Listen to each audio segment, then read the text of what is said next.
pasti bisa, saya bisa, saya bisa, saya pasti bisa, saya bisa, saya bisa. Bismillahirrahmanirrahim. Assalamualaikum warahmatullahi wabarakatuh. Apa kabar semuanya hari ini? Semoga kalian senantiasa selalu dalam lindungan Allah Subhanahu wa taala, selalu diberi kesehatan dan kebahagiaan selalu. Ya, apa kabar kalian hari ini? Semoga di awal tahun ajaran baru tahun 2020-2021 kalian tetap semangat ya dalam belajar, meskipun saat ini kita masih memberlakukan pembelajaran jarak jauh PJJ atau KBM daring. Semoga hari ini juga kalian bisa hadir semua mengikuti KBM daring mata pelajaran Butari, yaitu Mapel Sejarah Peminatan.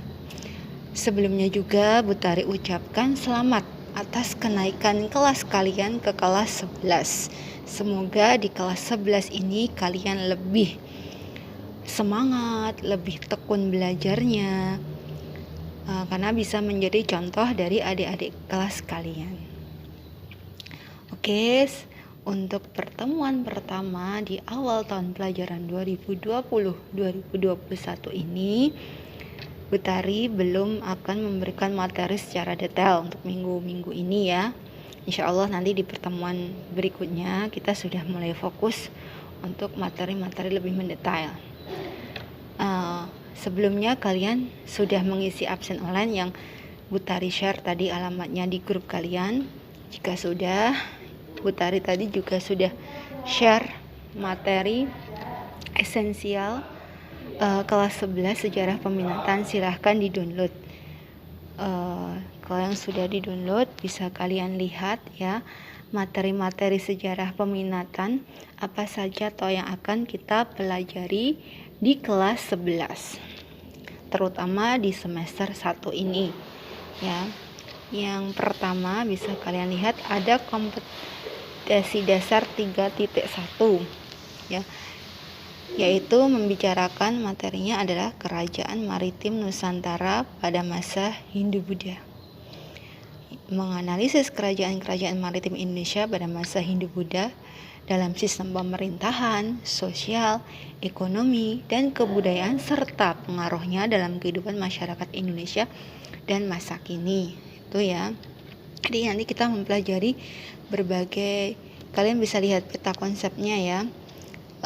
Kerajaan-kerajaan maritim Hindu-Buddha apa saja yang ada di Nusantara ya, mulai dari proses masuknya budaya dan agama Hindu-Buddha, termasuk budaya maritim, perdagangan internasional kuno, teori pembawa masuknya Hindu-Buddha, kemudian munculnya berbagai kerajaan-kerajaan maritim Hindu-Buddha seperti Sriwijaya, Mataram kuno, Singosari, Majapahit, hingga peninggalannya atau warisannya bagi kehidupan sekarang, baik bentuknya fisik seperti candi, kerajaan, maupun non fisik.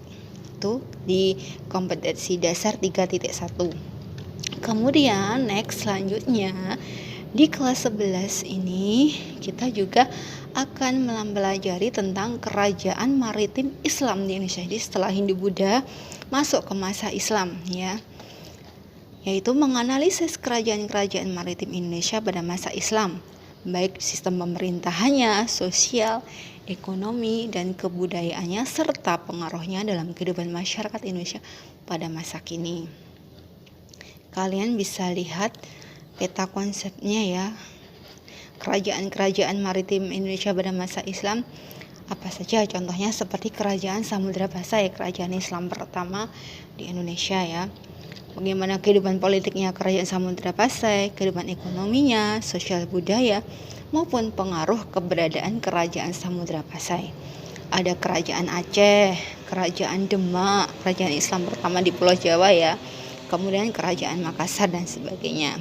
Dan next berikutnya bisa kalian lihat di slide ke-6 ya. Setelah kita mempelajari Hindu-Buddha, Islam, kemudian peristiwa-peristiwa penting di Eropa. Apa saja materi yang akan kita pelajari di sini? yaitu pemikiran-pemikiran yang melandasi peristiwa-peristiwa penting di Eropa seperti Renaissance, merkantilisme, reformasi gereja, Aufklärung, revolusi industri, dan pengaruhnya bagi kehidupan bangsa Indonesia serta bangsa lain di dunia pada masa kini. Jadi ini kompetensi dasar 3.3 ya. Di menganalisis pemikiran-pemikiran yang melandasi peristiwa-peristiwa penting di Eropa seperti Renaissance, merkantilisme, reformasi gereja, Aufklärung, revolusi industri, serta pengaruhnya.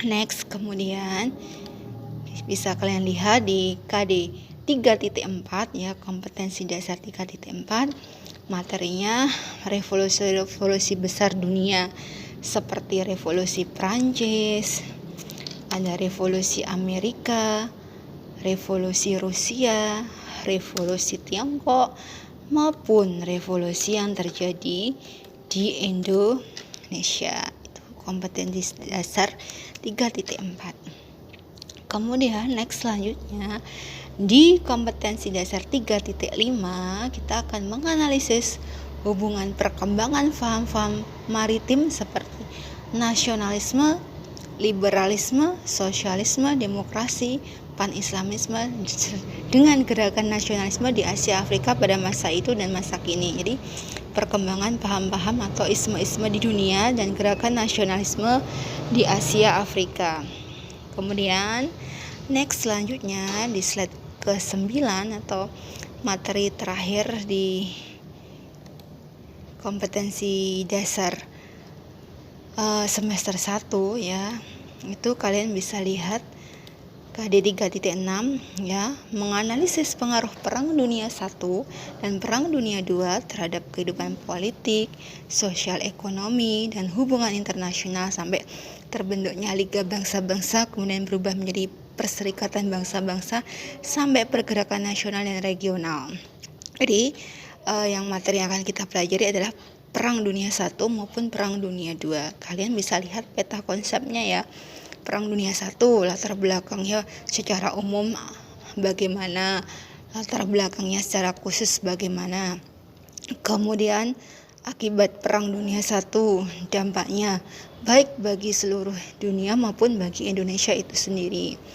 Kemudian next selanjutnya kalian bisa lihat di peta konsep Perang Dunia II ya,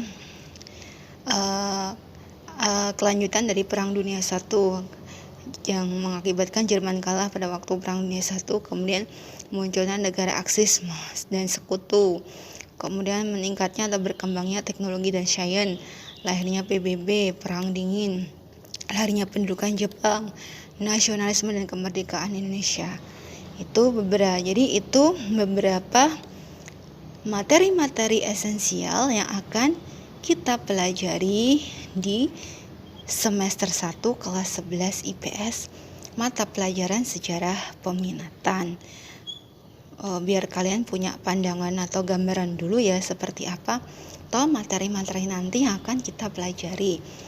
Untuk lebih lengkapnya atau lebih jelasnya bisa kita lanjutkan di pertemuan yang akan datang.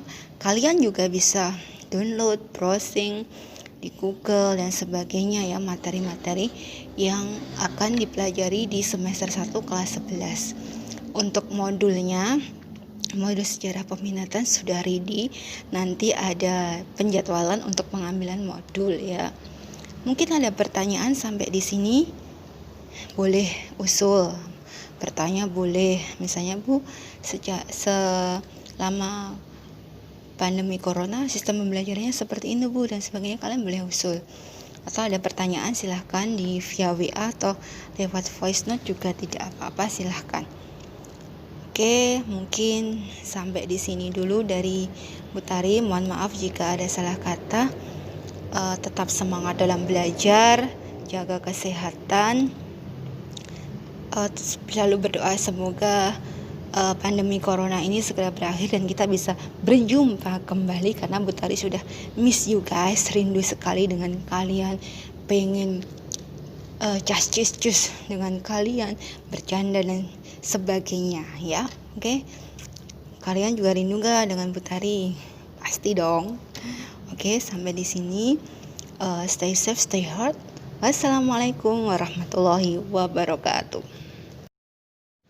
Tanda titik dalam bab ini bukanlah akhir cerita, hanya sekedar jeda untuk memulai episode baru yang di dalamnya masih engkau jadi peran utama.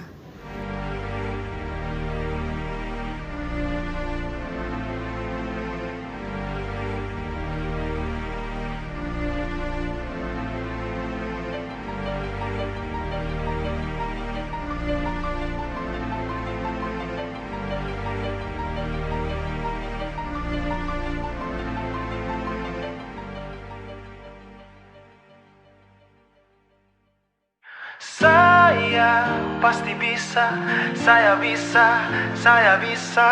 Saya pasti bisa, saya bisa, saya bisa. Saya percaya saya bisa mencapai impian, saya bisa mengambil tindakan, saya bisa bangkit dari kegagalan, saya bisa. Saya bisa dengan doa, saya bisa dengan usaha. Saya harus bisa untuk keluarga, bangsa, dan negara.